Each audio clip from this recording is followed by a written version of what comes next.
Well, we're learning more about the woman who was accused with DONTAE Morris, the police killer, the night two Tampa police officers were shot to death. Our Elizabeth Din has the story from the federal courthouse in downtown Tampa, where Cortnee Brantley appeared today. Cortnee Brantley was in court today, facing the federal charge of knowing she was with a felon who had a gun but not reporting it. Last week, police say Officer Dave Curtis stopped the 22-year-old driver for not having a plate on her car. Officer Jeff Kokab came to assist.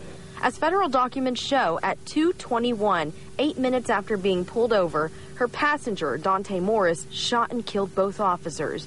Nearly 4 days later, Morris turned himself in. Then police arrested Brantley. You were saying that maybe the wrong side of her is being seen in the public and that there's a softer side? Outside the federal courthouse, Kareem Hunter says he's known Brantley for a decade. Brantley and Morris, he says, dated, quote, off and on. And Hunter considers her a good and helpful friend. Never, just happy-go-lucky girl like everybody else. During the search for Morris, police said last week Brantley was somewhat helpful. As I've said before, she was able to provide us with some information. So I wouldn't describe her as cooperative, but we were able to get some information out of her. Federal prosecutors won't make any comments on the case, but in court, they asked the judge to keep her locked up because she's a flight risk. Her lawyer, Grady Irvin, says she's scared. Her state of mind is that 2 people were killed, 2 police officers were killed. She hated to have witnessed something like that. She was in shock.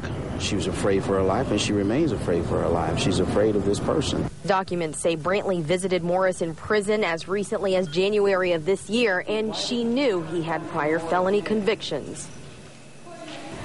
Brantley's lawyer went on to say his client does not condone the murders of officers Kokab and Curtis.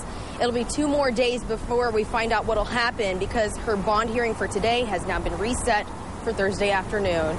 Reporting from the federal courthouse in downtown Tampa, Elizabeth Din, ABC Action News. And Brantley's case is causing a delay in the prosecution of accused killer DONTAE Morris. Authorities are looking for a new public defender for Morris because the original defender was also representing Brantley. That lawyer feared that could become a conflict of interest.